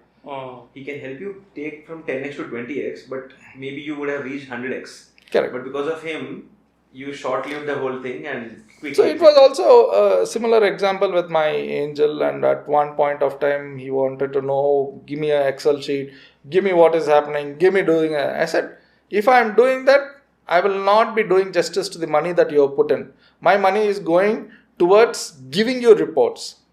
So I am not willing to do that. See, if I am whole day spending time and meeting with the angel or his friends or this, then what am I working on? Yeah, the primary focus should be on the work. Exactly. So the angel has come. If he can value add, you value add. Okay, hey, here is my contact. He can help you with this product. He can deliver this component for you. That's a better communication. Sorry. I want to circle back to something you said about a motto, I can. So the third word is probably I can succeed or I can fail. So how do you deal with failures? How do you put that in perspective so that you can continue doing what you do? If you look at my entire 24 plus 4, almost 30 years of experiences, I failed more number of times than I succeeded. Probably succeeded, I can just count in my fingers. 1, 2, 3, that's it. My only asset or the biggest asset I have is all my failures. I know what not to do. So every stage of a failure, it definitely takes some toll on me. It definitely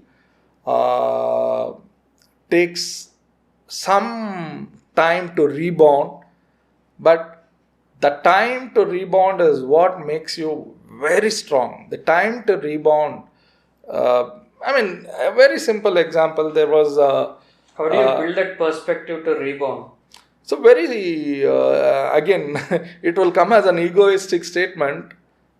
In a recent incident of our current fundraising, one of the investors said that, hey, you're more like a lab experiment stage, and it doesn't look like, it doesn't look like something that can be commercialized.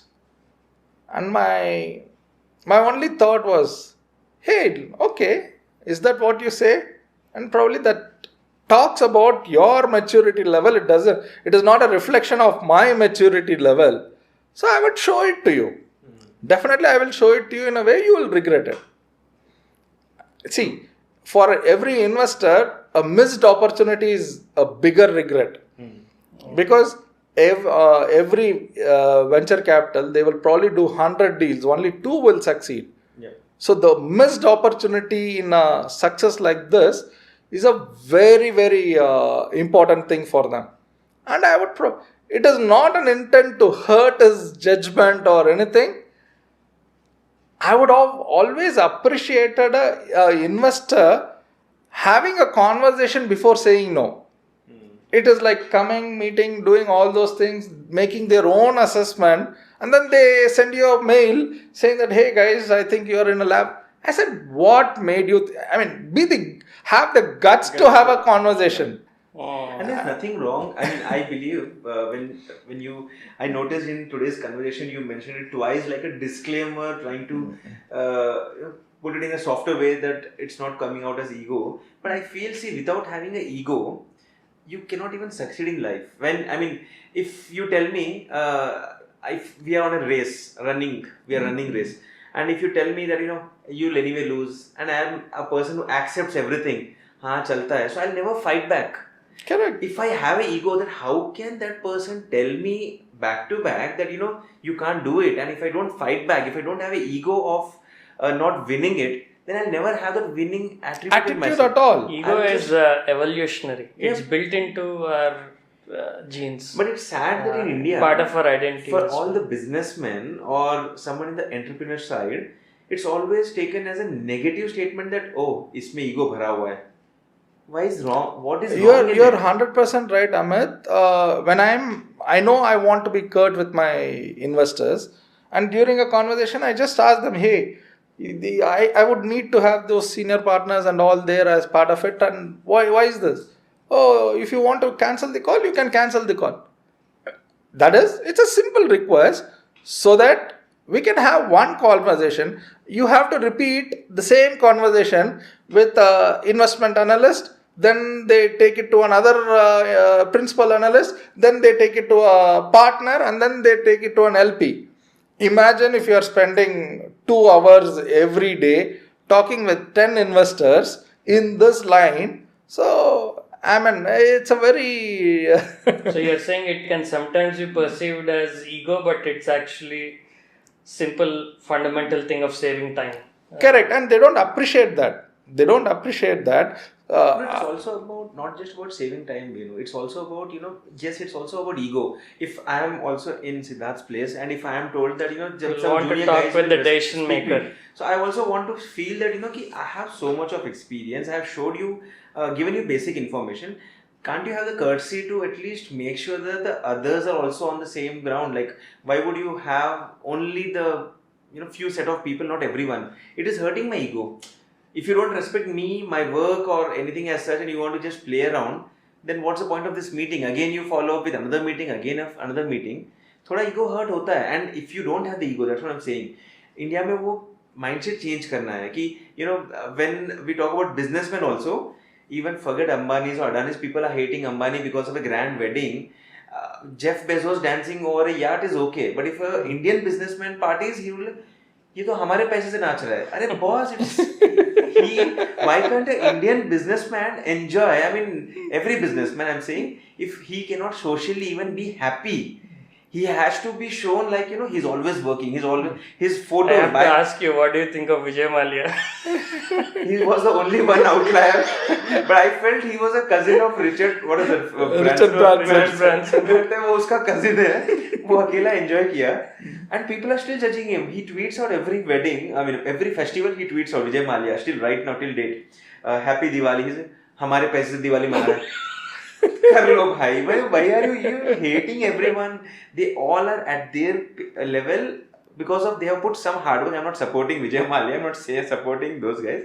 I'm just saying, why is it a sin to express your happiness, express your sadness, anything? Why can't we in India be open to accept what's the reality? Why can't a businessman come out and say that, you see all the photos of businessmen, it'll always be like signing a document, or before a laptop he's posting a picture. He can't have a picture of just sitting having a beer glass in a glass of beer. You never, mostly 99% of businessmen, because they're criticized. Because you don't want to flaunt money, and It's not flaunting, it's those who don't have will perceive it as an insult. But the same guy, offensive. when the same Indian audience, when they see Elon Musk having a beer, because they can't relate with Elon Musk like they would with Ambani. No, he has a very interesting point. What happens is there's a Kabir ka doha, I'm unable to remember it. The guy who can enjoy the full moon is the guy who can sweat his entire day. And then when in the night when he retires and he sees a full moon, he's the one who can enjoy it. Okay? But everywhere people think that somebody is enjoying a full moon, it means that pura din aisho aram baitha tha, and that's how he's enjoying. So the understanding that what an entrepreneur or what a businessman goes through in a life is the least of knowledge or least of I think talked about or spoken about. There's something called the iceberg principle. Success is an iceberg. You only see the tip of the iceberg. You don't see all the hardships and all the failures that are beneath underwater. True. And which is why anyone who is successful, people tend to believe he got it easily. But they don't know all the different challenges today the Ambanis are celebrating. So be it. There were two Ambanis. One guy is still in a deep shit. Just last 24 hours back, clarification, Anil Ambani is now blacklisted by the stock market also. And he's a young Saga bhai hai. Saga bhai, and uska story, are people cribbing that he's not celebrating, he's slowly dying? Are people coming to help him? No. But when Mukesh Ambani really did well for himself, he also got the same share as what his brother got. Okay. But you will taunt Mukesh saying that, अरे वो इतना खर्च कर रहा है, तो अभी अनिल ने तो पैसे उड़ाया, वो पब्लिक का पैसे उड़ाए, चलो देंगे करके कोई दे रहे क्या? नहीं, उल्टा रो रहे कि हमने उसके साथ मैंने भी पैसे कमाए हैं, बल्कि लोग. So if you have to zoom out of this, it's like success can't be replicated. Your success by someone else sometimes your success, replicating it again is also a challenge. Difficult even for me as well. Yeah. So, what do you think is the principles for succeeding if you have to repeat success?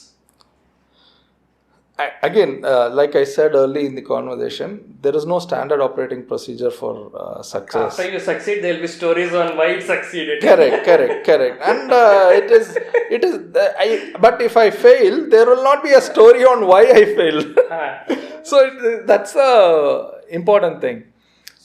So if you are starting off something freshly again, or if you are advising your son, what would that be like? Should he go? A serious question before that. Does your son take your advice? Yeah, I think for most of their kids, the father is the hero. And I don't know if I'm any exception here. But I have seen him come along, work with me in this last few months. And I've seen him as a changed person. Because no kid at an age of 19 or 20 gets to experience investors meetings, gets to see technology meeting presentations, and gets to go out with dinner with the VCs and funds, understanding all these because you have a similar thoughts in your mind about your kid, right? How to get him to learn the ropes. Yeah. So one thing is I've always felt, not just my son, but any other teenagers, they will have a perceived hero other than the parents for them. And if a parent is able to identify that perceived hero, and you don't have to tell your agenda on what you want him to listen to, but the ability to make him realize his potential can be always rooted through. And not necessarily the parent are always the heroes for the kids. Right. They would appreciate somebody else in their life. We just have to identify and then do that. Will they, with your success, will they sometimes end up with a distorted view of, oh, it should be easy to succeed. My dad did it, so I can do it as well. It's a very, very valid question, and there's maybe like a Gujarati this thing. You also have a similar challenge, I would imagine. No. Make sure Business is in their blood. There's nothing that can. It gets passed on genetically by this thing. There is no two things to it. I cannot debate. My son has a Gujarati friend. वो बोलता है, uncle पूरा मुझे पता है इसमें क्या क्या प्राइस क्या क्या है, चाचा के दुकान में बैठा हूँ, आप ये लेंगे तो अच्छा है, लेकिन ये वाला थोड़ा ज्यादा नहीं टिकेगा, बट सस्ते में मिलेगा. So we do this grooming in that way. It's like, from our younger age, हम लोग every summer holidays we go to mama's house, like mom's side house, and we always felt it is a nice culture in Gujaratis. Then I realized it's actually not a culture thing. It's like, without knowing, we are going to mama's shop also, and we sit with mama, not seeing dad's shop, because dad की दुकान में क्या होता है, पापा बोलेंगे ये उठा, ये साफ कर, ये काम करवाएंगे. मामा की दुकान में मामा आपको सेठ बनाएगा क्योंकि भांजा आया है, और मामा क्या बोलेगा, क्या पिएगा. Like I remember I used to go to Delhi. Mama's shop was in Paharganj area. There's a Delhi area called Paharganj जहाँ पे famous छोले भटूरे शॉप है. सो मामा वहाँ बिठाते, मेरे को बोलते थे आज क्या करेंगे, गोल्ड स्पॉट पिएगा. Gold Spot was a drink those days. I think the orange one, if I am not wrong, Maaza या व्हाटएवर, फैंटा के अंदर कुछ और था. कोल्ड ड्रिंक के नाम भी खतरनाक थे, but we have this drink, we are sitting on the counter, and मामा बोलते हैं मैं अभी 2 मिनट के लिए जाके आता हूँ. And I exactly, you are sitting in the counter, you feel like वाह मैं तो सेठ बन गया. एक feeling like 9th grade 10th grade में फीलिंग आती है. Second thing, you realise how quickly do business. जो भी कस्टमर आता है बोलता है ये मुझे ये चाहिए, हाँ सर हो जाएगा, गोडाउन में है, हो जाएगा. मामा अपनी तीसरी दुकान है गोडाउन की तरह, ये एरिया पूरा अपना गोडाउन है. Wow, this is interesting. So this is a business community setup. Yeah. In your case, it's not a business community setup where you can send your kid for some other relatives thing. So how do you want him to learn the ropes, or what do you want his journey to be? So what I've gone through right now, the new startup, which is a little less than a year old, that's a very interesting journey. Whether he adapts all of it or even he adapts 1% of it is a very big thing. He's getting access to all his meetings and he's already seeing that every day there's no winning thing. Today Correct. you meet a VC, he rejects it. They see the challenges The kid as is well. already seeing that you know, It's, Papa ko it's aisa no nahi, hunky aisa dory, easy aa raha hai. yeah. It's no bed of roses there. So he knows now this is not an easy thing. Haan. So that itself is a very big Because journey. from far it look easy. Because But- the mentorships that we try to do with all these startups, we focus on the way ahead and we don't get to tell them the stories of why and what bad has happened. Because I don't know whether it is a flawed thinking or not. Most of the mentors, at least the people that I've also been to, always talk about the way ahead rather than, say, putting in inverted brackets,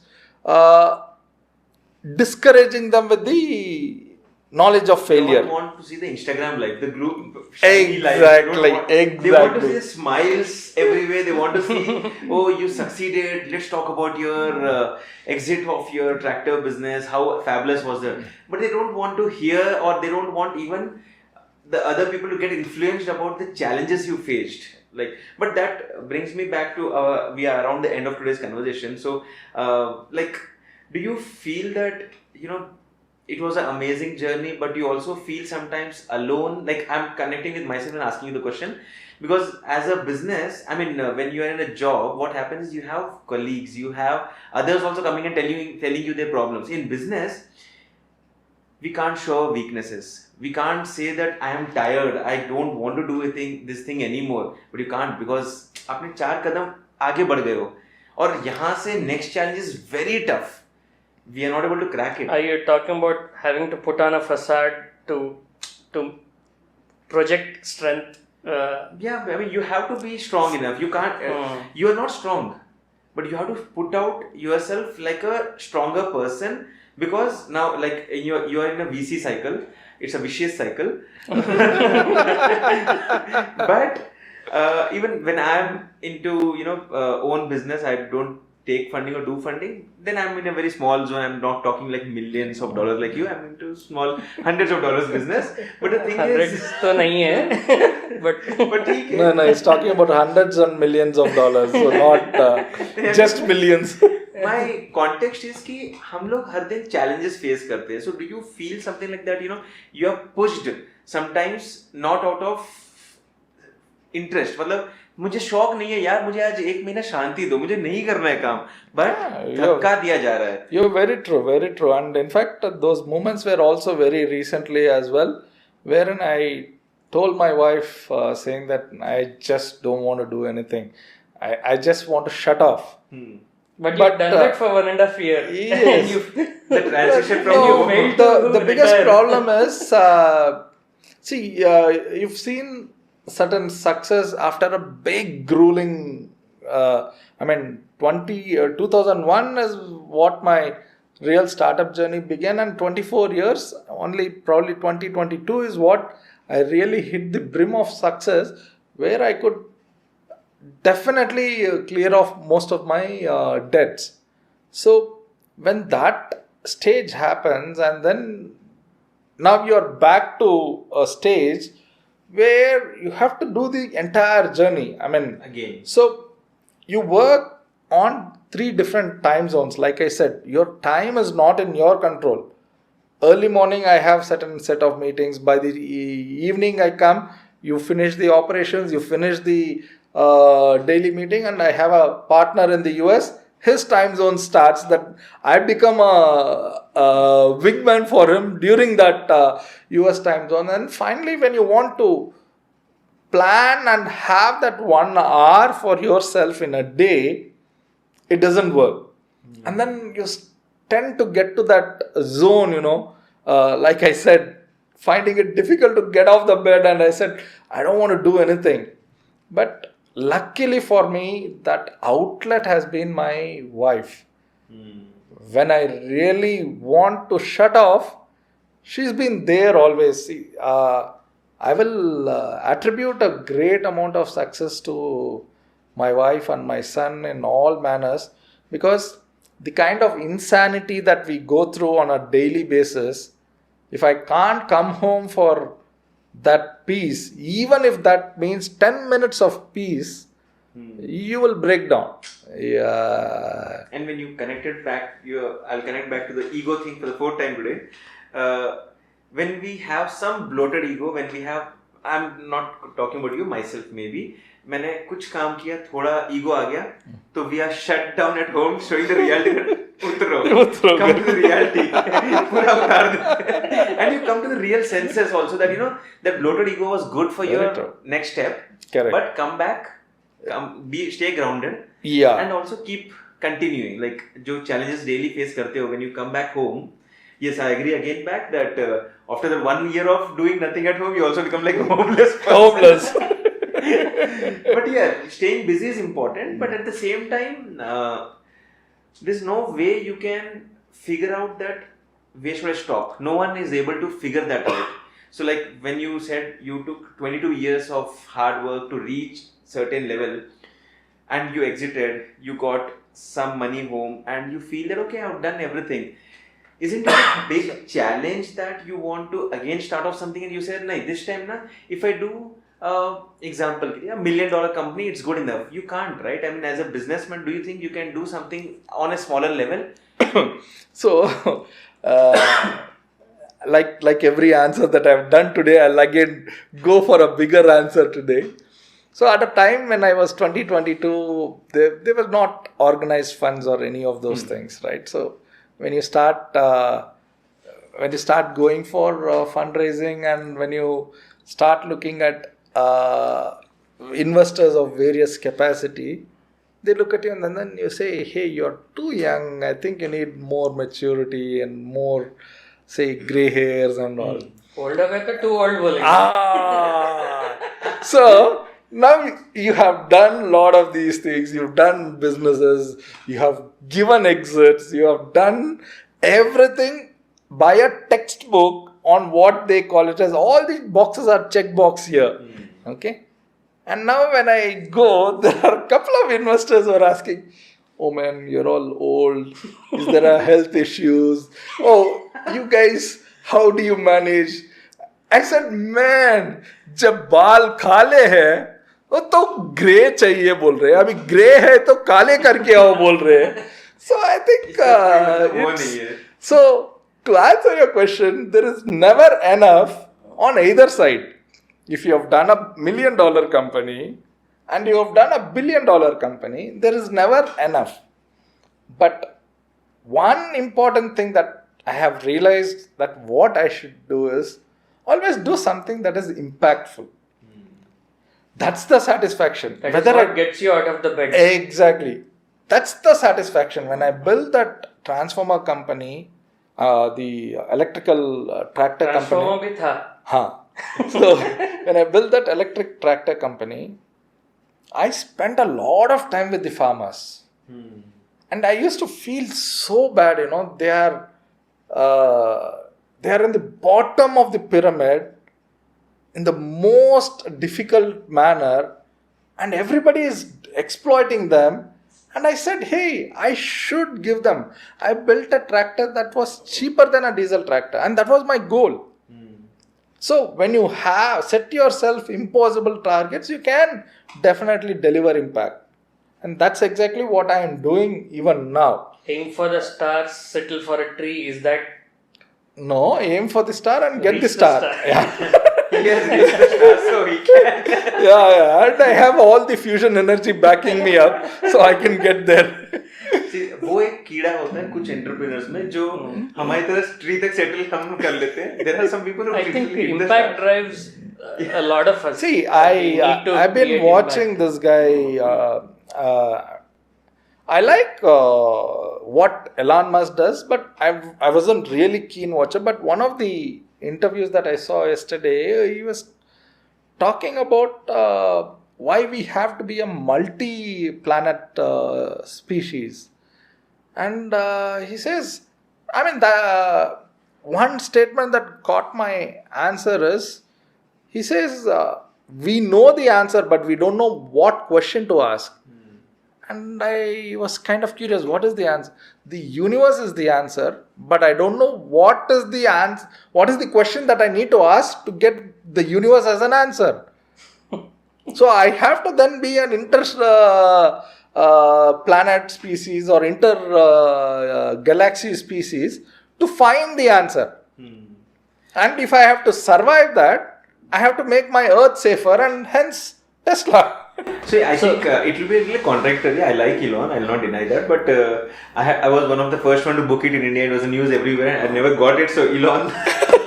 But see, the thing is, coming back to salesmanship, he's also, I think he's one of the biggest salesmen in the planet. So very true. He could sell cars, then he's selling rockets, and now he's selling the bigger dream of planetary stuff, so that you can sell anything. So that way would be the question. Like, he's selling a bigger dream, and that's how he's reaching the bigger numbers of money which we are talking about. I'll take Elon's example and put an investor mindset. Elon is a personality who is able to deliver vision, etc. But as an investor, there'll always be a concern, hey, what if he's not in the picture? What does it mean for the company? So likewise, in your case, you could be having a very strong vision to drive it, etc. But do they also see it as a risk that, hey, Siddhartha is the only guy who is running the show? What does it mean for our risk? No, definitely, these are the parameters that they are very clearly defined by. For example, they said you have old people, so they probably see that as a risk. Definitely, that's what I'm saying, right? But it's just that these are the characteristics or the guidelines that they get, and these change over a period of time, but people don't change. I mean, today probably they are happy to invest in a 20-year-old guy, but they are not happy to invest in a 50-year-old guy. When I was 20-year-old guy, they were happy to invest in a 50-year-old guy. So they are again part of life. Correct. And so I've always realized one thing is timing is important in any business. So when I started the tractor, I happened to be there at the right place at the right time with the right product, and that took off. And again, today I believe energy is the right space in the right time, where the entire G20 nations to globally everybody is very gung-ho about. Yeah. How important is the right team or the right co-founder in all of your experiences? What is a perfect co-founder? So if I have to survive a journey, co-founders are important. And more than importance, it's about setting the ground rule, If there is going to be acrimonious conversations with the co-founders, and if you are ending up defending or selling your idea inside more than outside, there's a problem. So you should always be a sales guy outside. Inside, people should follow irrespective whether it is right or wrong. That's a important thing. And co-founders probably should have complementary skill sets. Very important. Where you don't need, you have your own territory, so to speak, your pockets of excellence, and they focus on that. Correct. Even if not having the skill set, at least taking responsibilities of. So, strictly speaking, if you are able to build a team and inspire them to be with you in the journey, you actually don't need co-founders. But today's world, especially the Indian ecosystem, people who are in a journey, they're all in a journey where, hey, I get 20% more, 30% more, 40% more. So the stability is not an aspect for them. I was interviewing few guys recently, and then they said they were jumping companies within a year, 2 years, and they were all large companies. I said, why would you do that? I mean, the mindset of people are even more different. So they don't mind. There's no guilt feeling in doing this. Hey, this company has spent 3 months in training, getting me to this stage, and you immediately jump within 7 months from there to... I must be one of the old guys. Companies revolved around me. I stayed in the same place. So Siddharth, quickly closing around, what's your business forecast? Like, where do you see your business growing for the next 20, or how long do you see yourselves? I mean, initially in your 20s, we never think that long, but at least now I have also started thinking. When I hit 40... Are you talking about legacy? What should be the legacy? Yep. See, I'm not a guy who plans for more than a couple of years. And especially when I look at your LinkedIn, I agree with that. So The planning is enter to exit. correct. And see, I don't see that. What happens is, when I look at the job side of the families, people just think that my job, my retirement, 60, I hit a retirement, I'll buy a house or whatever, that's their large goals. My son goes to IIT or something and he gets his job, his life. Now that you're moved towards the business side of world of business or entrepreneurship, it happens to be like, okay, if I run a business, will my son be able to continue that business so that it's a one step easier for him also? Because every human thinks about that, how to make it easier for the next generation, for their kids. And when it's business, it's always that I took so many challenges, I set up a whole industry. It has to be passed on to the next I wouldn't look at it that way. See, I've always believed, even whenever I set up businesses, so today my engineering design company runs autopilot independently. So I've not even been to the office since 2019. So there's no vicious cycle in that? Right. No VC funding in that? No VC funding. That is the reason. That's what I'm saying. So I always believe in one thought of I should never become indispensable for whatever I'm doing.